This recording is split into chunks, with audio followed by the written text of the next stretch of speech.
बिपिन बाबू एक कवि थे जिन्हें दुनिया में सबसे ज़्यादा सुंदर रचना महिलाएं ही लगती थीं। इनकी कविताओं में भी सिर्फ महिलाओं के रूप, सुंदरता और यौवन की ही तारीफ हुआ करती थी।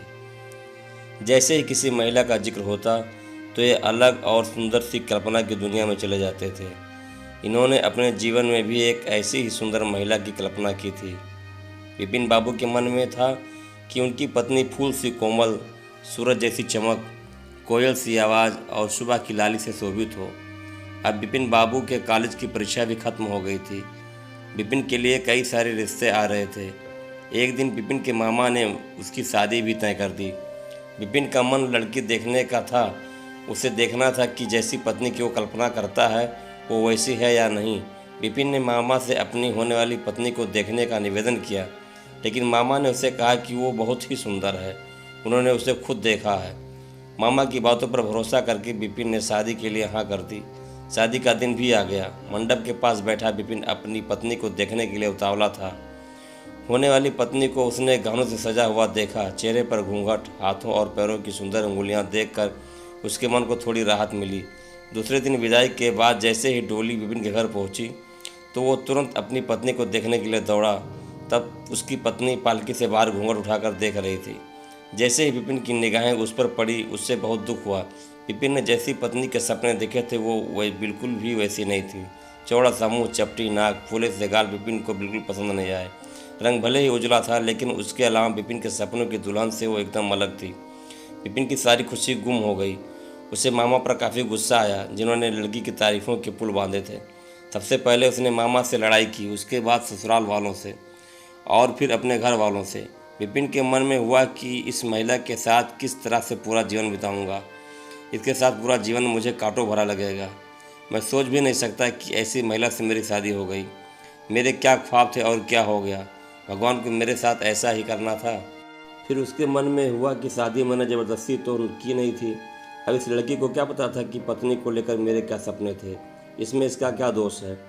इस सोच के बाद भी बिपिन का दिल उसे स्वीकार करने को तैयार नहीं था। वो घंटों श्रृंगार करती थी, अपने बाल संवारती थी, लेकिन बिपिन के मन को बिल्कुल भी नहीं भाती। बिपिन हरदम उससे दूर भागता था और उसकी पत्नी पूरे भाव के साथ उसकी सेवा करना चाहती थी। होते होते बिपिन घर में पल भर भी नहीं टिकता था। जब भी बिपिन की पत्नी आशा उससे कुछ बात करने की कोशिश करती वो उसे दो खरी खोटी सुना देता। बिपिन रोज़ दोस्तों के साथ बाहर जाता और पत्नी घर में उसका इंतजार करती रह जाती। काफ़ी दिनों के बाद जब बिपिन घर खाना खाने के लिए आया तो आशा ने कहा कि आप मेरी वजह से घर में रहना ही छोड़ देंगे क्या। बिपिन ने मुंह मोड़ते हुए जवाब दिया, घर में ही तो रहता हूँ, बस आजकल नौकरी ढूंढने के लिए ज़्यादा भाग दौड़ करनी पड़ रही है। आशा ने कहा, मैं खूब जानती हूँ कि आप घर पर क्यों नहीं टिकते हैं। आप किसी डॉक्टर से बात करके मेरा चेहरा वैसा क्यों नहीं बनवा देते जैसा आप चाहते हैं। बिपिन से चिढ़ते हुए कहा, क्यों तुम बेवजह फिजूल की बातें कर रही हो। तुम्हें यहाँ आने के लिए किसने कहा। उसकी पत्नी ने पूछा, जब आपको किसी चीज़ से परेशानी है तो उसका इलाज भी करना होगा ना। बिपिन बोला, भगवान जिस काम को नहीं कर पाया उसे मैं कैसे कर दूंगा। गुस्से में आशा कहने लगी, इसके बारे में आपको सोचना चाहिए कि भगवान ने जो किया है उसके लिए मुझे सज़ा क्यों मिले। हर तरह की सूरत वाले लोग दुनिया में हैं, लेकिन उनके पति ऐसा व्यवहार उनसे नहीं करते हैं। बिपिन ने झल्लाते हुए जवाब दिया, क्या मैं तुमसे कोई गलत व्यवहार करता हूँ। क्या कभी मैंने तुमसे लड़ाई की है। तुम ही मेरे सामने आकर मुझसे बहस करने लगती हो। यह सब सुनकर आशा वापस चली गई। उसे लगा कि इन्होंने मेरे प्रति अपना दिल पत्थर का बना लिया है। अब ये मेरी एक नहीं सुनेंगे। इधर बिपिन का ऐसा रवैया देखते देखते आशा बीमार हो गई। वो अपनी ज़िंदगी से निराश थी। उधर बीमार आशा को देखने बिपिन एक बार भी नहीं गया। उसके मन में था कि इसे कुछ हो जाए तो इस बार अपनी पसंद की लड़की से शादी कर लूँगा। अब तो बिपिन को भी और भी छूट मिल गई थी। पहले कभी कभी आशा रोकती टोकती और बाहर जाने की वजह पूछ लेती, लेकिन अब बिपिन पूरी तरह आज़ाद था। गलत आदतों में पड़कर बिपिन सिर्फ अपने पैसे ही बर्बाद नहीं कर रहा था, बल्कि सेहत और चरित्र सब कुछ खो रहा था। होते होते बिपिन का पूरा शरीर पीला और कमज़ोर पड़ने लगा।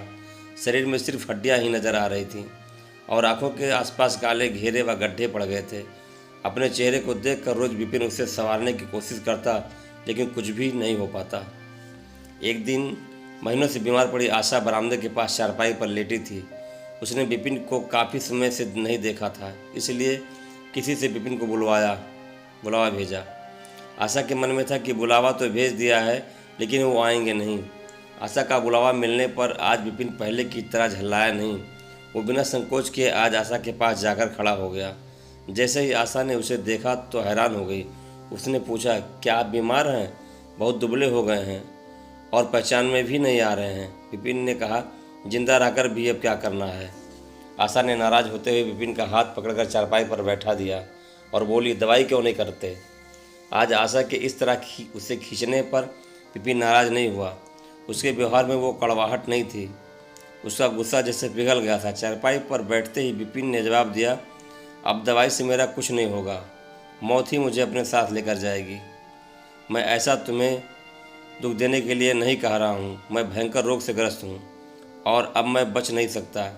इतना कहते ही विपिन चारपाई पर बेहोश होकर गिर गया।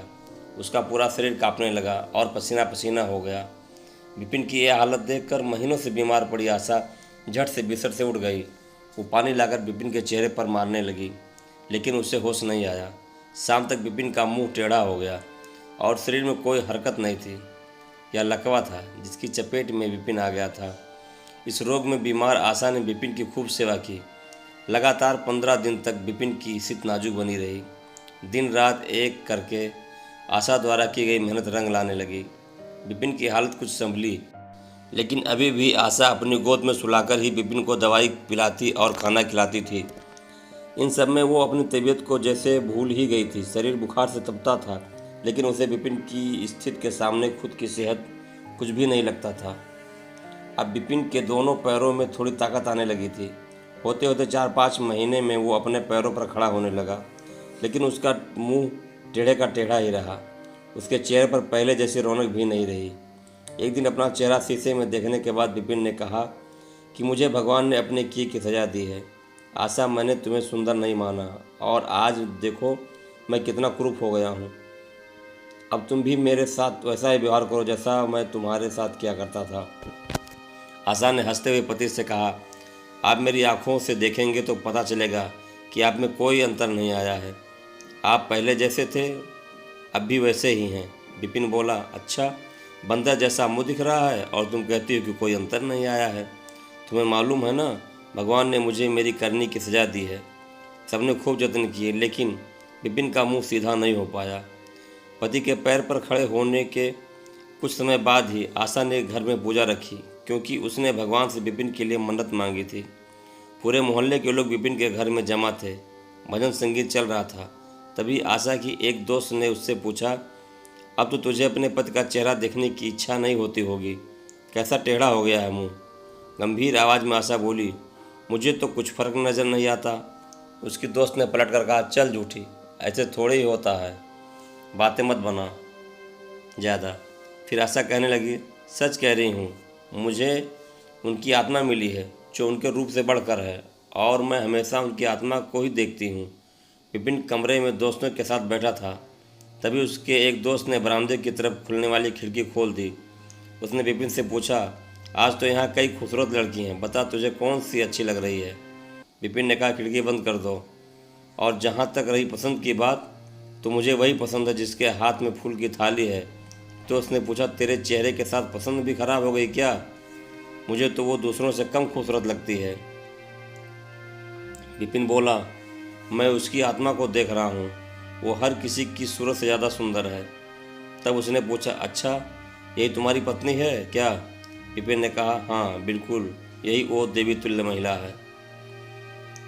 इस कहानी से यह सीख मिलती है कि व्यक्ति की बाहरी सुंदरता नहीं, बल्कि मन की सुंदरता देखनी चाहिए।